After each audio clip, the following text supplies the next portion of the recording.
ఇక్కడంతా కూడా లేఖనాలు నెరవేర్చడానికి 7 మాటలు జరిగినాయి. అన్నీ కూడా ప్రతిదీ కూడా 7 మాటలు జరిగినాయి. ప్రతిదీ కూడా లేఖనాలు నెరవేర్చడానికి. ఒకవేళ దాహం లేకుండా కూడా యేసు ప్రభు ఉండగలడేమో, కానీ ఆ లేఖనములు ఎక్కడ ఎప్పుడు చెప్పబడ్డదో అది నెరవేర్చడం చాలా అవసరం. అదే మనకు ఆధారం, అదే మనకు నిరీక్షణ.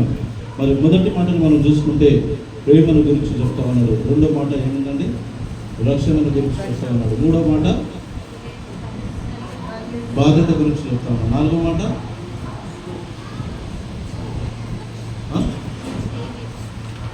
చెయ్యి విడుచుట, ప్రార్థన గురించి చెప్తా ఉన్నాడు. ఐదో మాట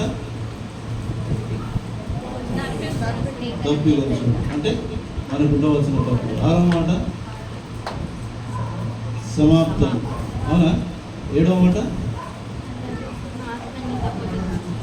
మొదటి మాట చాలా జాగ్రత్తగా వినాలా, ప్రేమల గురించి చెప్పిన దేవుడు. ఆరో మాట వచ్చేసరికి సమాప్తమైందని చెప్పినారు. మనం కూడా క్రైస్తవులుగా మనం బ్రతుకుతా ఉన్నాము.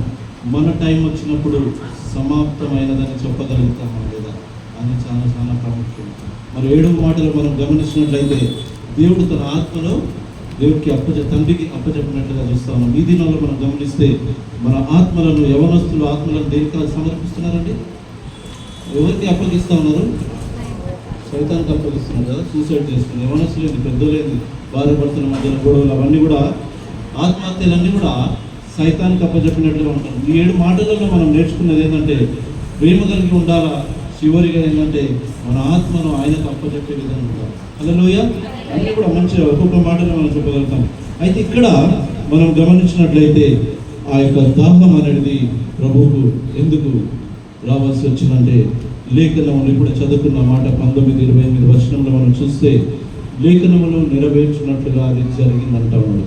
కానీ ఈ యొక్క దాహంలో 2 ప్రత్యేకతలు మనం గమనించాలా.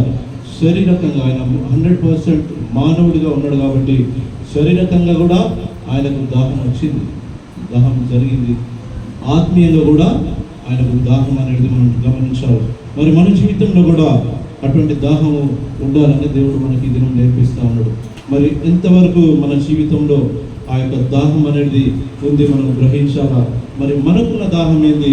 యేసు ప్రభువు వారు 5వ మాటగా పలికిన దాహం ఏంది మనం చూసుకుందాం. నిజానికి మనం ఒప్పుకుంటే ఏముంది దాహం అంటే? దాహము, కోరిక, ఇవన్నీ కూడా తృష్ణ, ఇవన్నీ కూడా ఒక సిమిలర్గా ఉన్నాయి ఇవన్నీ కూడా. మరి మన జీవితంలో కూడా అడిగితే మనకెన్నో రకరకాల దాహాలు ఉన్నాయి.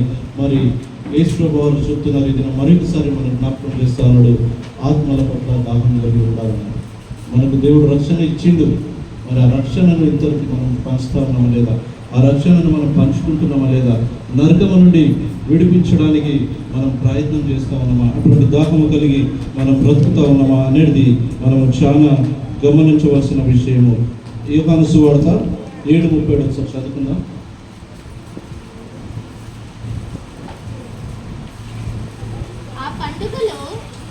యోహాను సువార్త 7:37. ఆ పండుగలో మహాదినమైన అంత్యదినమున యేసు నిలిచి ఎవడైనను తప్పికొనిని ఎడల, ఇక్కడ జాగ్రత్తగా వినండి. శిలువ మీద 5వ మాట చెప్పిన మాటకి ఇది మాటకి ఎంత ఆశ్చర్యంగా ఉందో మీరు ఆలోచన చేయాలా. ఎవడైనను తప్పుకొని ఎడల నా యొద్దకు వచ్చి దప్పి తీర్చుకొనవలెనని దేవుడు చెప్తా ఉన్నాడు మనుషులతోటి. కానీ ఈ సమయానికి వచ్చేసరికి ఆయననే దప్పికొనినట్లుగా మనం చూస్తా ఉన్నాం. హల్లెలూయా. మరి ఇంకా మనం చదువుకుందాం. ఇంకా ముందు కూడా మనం వెళ్తే ఆ దప్పిక గురించి, దప్పికొన్న వారు ఎవరైనా సరే నా దగ్గరకు వస్తే దప్పిక తీరుస్తానని చెప్పిన దేవుడు ఇది నీ పాపాల కొరకు, నీ జీవితం కొరకు, నరకము నుండి నేను విడిపించడానికి, ఆ పాపము నుండి విడిపించడానికి, లోకం నుండి విడిపించడానికి నీ కొరకు, నా కొరకు దేవుడు దప్పి కలిగి శిలువ మీద 5వ మాటగా దేవుడు ప్రకటించినట్లుగా చూస్తా ఉన్నాం. మన జీవితంలో ఎన్నో గుడ్ ఫ్రైడేలు వచ్చేస్తూ ఉన్నాయి, ఎదుగుతా ఉన్నాయి, దాటిపోతూ ఉన్నాయి. మరి ఈ యొక్క 7 విషయాలు ఇప్పుడే నేను చెప్తా ఉన్నాను. 7 మాటలకి 7 అర్థాలు నేను చెప్పి ఉన్నాను. అందరికీ తెలుసు, నేనేం లేదని చెప్తలేను.